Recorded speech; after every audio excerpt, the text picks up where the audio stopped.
আসসালামু আলাইকুম। রাজপথে রাজনীতির যে খেলা, সেই খেলা এখনো উত্তাপ ছড়াচ্ছে। বাংলাদেশের জাতীয়তাবাদী দল এবং এনসিপি এই দুটি দলের মধ্যে যেই সংঘাত, সংঘর্ষ, তর্ক বিতর্ক চলছে দীর্ঘদিন যাবৎ, সেটি এখন সেই তর্ক বিতর্ক, সংঘাত, সংঘর্ষ যেটা ছিল অনলাইন প্ল্যাটফর্মে, সেই জায়গা থেকে এখন রাজপথে চলে এসেছে। আজকে ঢাকার দক্ষিণের মেয়র ইশরাক হোসেনের সমর্থক এবং বিএনপির নেতাকর্মীরা মৎস্য ভবনের সামনে অবস্থান কর্মসূচি পালন করছেন, তারা বিক্ষোভ কর্মসূচি পালন করছেন। আর অন্যদিকে এনসিপির নেতাকর্মীরা তারা নির্বাচন কমিশনের সামনে বিক্ষোভ সমাবেশ করছেন। এই যে দুই দল রাজপথে নেমে আসা, এর মধ্য দিয়ে বিএনপি এবং এনসিপি দু দলেই কিন্তু তাদের যে শক্তি সেটা প্রমাণ করার চেষ্টা করছেন। এবং আগামী দিনে এনসিপি যদি বিএনপির সাথে লড়তে চায়, রাজনীতির মাঠে যদি টিকে থাকতে চায়, তাহলে এনসিপিকে অবশ্যই সেই শক্তিটা দেখাতে হবে যে বিএনপির মতো এত বড় একটি রাজনৈতিক দল এবং শক্তিশালী একটি সংগঠনের বিরুদ্ধে তাদের সেই সক্ষমতা আছে। যেহেতু এই বর্তমান অন্তর্বর্তীকালীন সরকারের প্রধান উপদেষ্টা ডক্টর মোহাম্মদ ইউনূসের কিন্তু স্নেহ আছে এনসিপির উপর, এবং ডক্টর মোহাম্মদ ইউনূস কিন্তু মোটামুটি পছন্দ করেন এনসিপিকে, এবং তিনি চান যে এই যে ছাত্রদের রাজনৈতিক দল, এটা ইস্টাবলিশড হোক বাংলাদেশে। তো সেই কারণেই হয়তোবা আগামী দিনের রাজনীতির সমীকরণ বিবেচনায় এবং নির্বাচনের যে একটি রোডম্যাপ সামনে আছে, সেটাকে সামনে রেখে এখন বিএনপির সাথে টক্কর দিয়ে পাল্টাপাল্টি রাজনীতির মাঠে ময়দানে তারা লড়াই করার যে সাহস শক্তি, সেটা নিয়ে আজকে আবার তারা রাজপথে নামলেন। এর মাঝে বেশ কয়েকটি ঘটনা কিন্তু ঘটছে, আপনারা ইতিমধ্যেই জানেন। এনসিপির নেতা হাসনাত আবদুল্লাহ কুমিল্লার এক জনসভায় বলেছিলেন যে বিএনপির নেতারা বা বিএনপি এখন চলে আওয়ামী লীগের টাকায়। এই কথাটি বলার সাথে সাথে বিএনপির নেতাকর্মীরা তেলে বাগুনে জলে পুড়ে ছারখার হয়ে গেছে। এর মধ্য দিয়ে বিএনপির আরেক প্রভাবশালী নেতা শামসুজ্জামান দুদু তিনি বলেছেন এই হাসনাত আবদুল্লাহকে লক্ষ্য করে যে বিএনপির নেতাকর্মীরা যদি প্রস্রাব করে দেয়, সেই প্রস্রাবের পানিতে মানে সমুদ্রে ভেসে যাবে হাসনাত আবদুল্লাহ। শুধু তাই নয়, আরও কিন্তু বহু তর্ক বিতর্ক চলছে। এই যে উপদেষ্টা আসিফ মাহমুদ একদিকে স্ট্যাটাস দিচ্ছেন, বিএনপির অন্য নেতারা সেটার কাউন্টার দিচ্ছেন, মাহফুজ একটা স্ট্যাটাস দিচ্ছেন, অন্য নেতারা সেটার কাউন্টার দিচ্ছেন। এইগুলো কিন্তু ঘটনাগুলো ঘটছে বিএনপি আর এনসিপির মধ্যে। আবার ইতিমধ্যে আপনারা জানেন যে আসিফ মাহমুদ এবং মাহফুজকে বিএনপির নেতা ইশরাক আহমেদ বলেছেন যে তাদের পদত্যাগ করতে হবে। তো যাই হোক, এই যে রাজনীতির একটা খেলা যেইভাবে এগিয়ে যাচ্ছে, আবার ভয় হয় কেন জানি আবার এটা কি সংঘর্ষে রূপান্তরিত হয় কিনা, সেটা কিন্তু ভয়াবহ অবস্থা। তো বিএনপির সাথে এনসিপি এই সংঘর্ষে আবার কুলিয়ে উঠতে পারবে কিনা, সেটাও একটা বড় প্রশ্ন।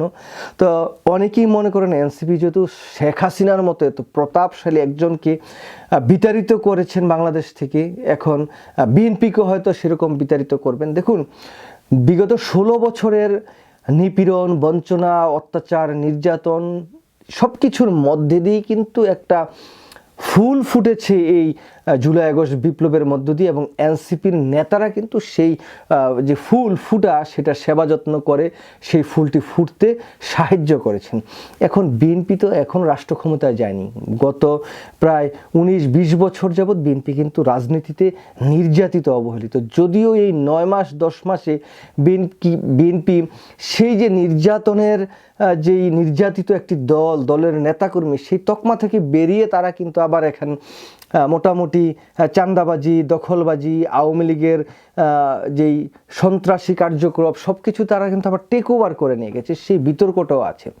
তো সব মিলিয়ে যদি বলি যে এই যে নির্বাচন কমিশনার সামনে এনসিপির নেতারা হঠাৎ করে যাওয়ার কিন্তু আরেকটি বড় কারণ আছে। কারণ এনসিপি যেভাবে চাচ্ছেন যে নির্বাচন কমিশনার পদক্ষেপগুলো গ্রহণ করবেন, সেই পদক্ষেপগুলো নির্বাচন কমিশনার সেভাবে না নিয়ে অনেক ক্ষেত্রে বিএনপির পক্ষ নিয়ে নির্বাচন কমিশনাররা তারা যেই কাজকর্ম করছেন, তো এনসিপির নেতারা বুঝছেন যে নির্বাচন কমিশনার বিএনপির পক্ষে কাজ করছেন। এখন সেই বিষয়টিকে সামনে রেখে এনসিপি চাচ্ছেন যে এই নির্বাচন কমিশনারকে সংস্কার করা হোক, যারা যারা এখানে আছেন তাদেরকে কিছু কাজসাট করে বার্তা দিয়ে তারা একটি সমীকরণের দিকে যেতে চাচ্ছে।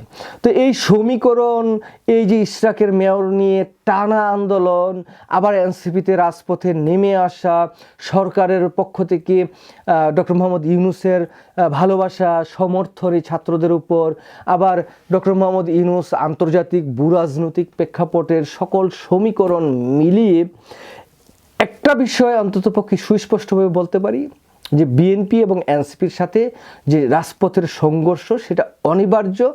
এই সংঘর্ষ এখন কতটা ভয়াবহ হবে আর কতটা স্তীমিত হবে সেটা দেখার জন্য আমাদের অপেক্ষা করতে হবে। কিন্তু এখানে কিন্তু আরেকটা বড় প্রশ্ন সামনে এসে দাঁড়িয়েছে, সেটা হচ্ছে এই যে এনসিপি এবং বিএনপির সাথে সংঘর্ষ সংঘাত, এর মাঝে জামাত ইসলাম আসলে কি করবেন? জামাত ইসলাম কোন পক্ষে যাবেন? বিএনপির পক্ষে যাবেন না এনসিপির পক্ষে আসবেন? অনেকেই যারা জামাত ইসলামের আছেন তারা বলেন যে বাংলাদেশে অনেক ভোট, অনেক কিছু জামাত ইসলামের, কিন্তু এটা সত্য কথা, এটা বাস্তবতা যে জামাত যদি এককভাবে বাংলাদেশে নির্বাচন করে তাহলে জামাত সর্বোচ্চ 8 থেকে 10টা আসন পাবে সর্বোচ্চ। আর যদি জামাত বিএনপির সাথে মার্চ করে নির্বাচন করে তা জামাত 50টাও আসন পেতে পারে। আবার এনসিপির সাথে যদি মার্চ করে নির্বাচন করে তাহলে হয়তো 15-20টার মতো জামাত আসন পেতে পারে হয়তোবা। কারণ এনসিপির তৃণমূল পর্যায়ে যে তাদের নেতা কর্মী সমর্থক কতটুকু আছে সেটা আমি জানি না। তবে ডক্টর মোহাম্মদ ইউনূস প্যাক্ট যে এনসিপি, মানে ডক্টর মোহাম্মদ ইউনূসের কারণে যদি ইউনূসকে সামনে রেখে এনসিপি নির্বাচন করে, এই বিষয়টি আমি একটু কথা বলবো পরে, তাহলে হয়তো বা এনসিপি মোটামুটি একটি ভালো ফলাফল করতে পারে। সেই জন্য সেই সময় আবার এই জামাতের সাথে যদি আবার নির্বাচন করে মার্চ করে, এটাও একটু সমস্যা হতে পারে আন্তর্জাতিকভাবে। তো সব কিছু মিলিয়ে এখন জামাত আবার তো সব জায়গায় ডিম রাখে, একটা বিএনপির, একটা এনসিপিতে, একটা অন্যান্য দলে। কারণ জামাতের এই স্বভাবটা আছে, তারা সব জায়গায় ডিম টিম রেখে এমনভাবে রাজনীতিটা করার চেষ্টা করে যে সবার সাথেই ভালো সম্পর্ক, সুসম্পর্ক, সব দলের সাথে তাদের একটা ইয়ে রাখার। তো এখন সামনের দিনগুলোতে হয়তো এটাও পরিষ্কার হতে হবে যে জামাত আসলে কোন দিকে মার্চ করে, তারা এককভাবে থাকে না এনসিপির সাথে যায় না বিএনপির সাথে যায়। এটা বড় একটি প্রয়োজনীয়তা এই কারণে দাঁড়িয়েছে, এনসিপি যতটা না তাদের নেতাকর্মী সমর্থক আছে বা আন্দোলন করার মতো যে সামর্থক নেতাকর্মী লাগে সেটা এখনও এনসিপির সেরকম হয়েছে বলে আমার মনে হয় না। তো এই জায়গায় যদি জামাত এনসিপিকে আবার এই নেতাকর্মীর বা এই আন্দোলন করার সমর্থনটা দেয় তাহলে হয়তো বা এনসিপি বিএনপির সাথে যে রাজপথের লড়াই, যে অনিবার্য একটি সংঘর্ষর দিকে যাচ্ছে সে জায়গায় হয়তো টিকতে পারবে। তা না হলে হয়তো বা এনসিপি অনেকটাই ব্যাকফুটে চলে যাবে এই বর্তমান প্রেক্ষাপটের রাজনীতিতে। তো এই বিষয়টির জন্য হয়তো আমাদের আরও কিছুদিন অপেক্ষা করতে হবে, আরও কি ঘটনা ঘটে।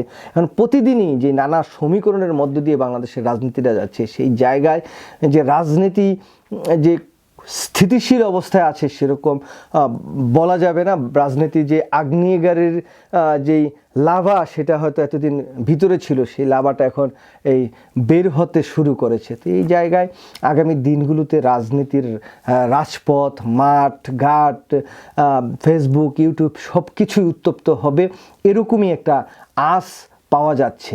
সবাই ভালো থাকবেন। আল্লাহ হাফেজ। আসসালামু আলাইকুম।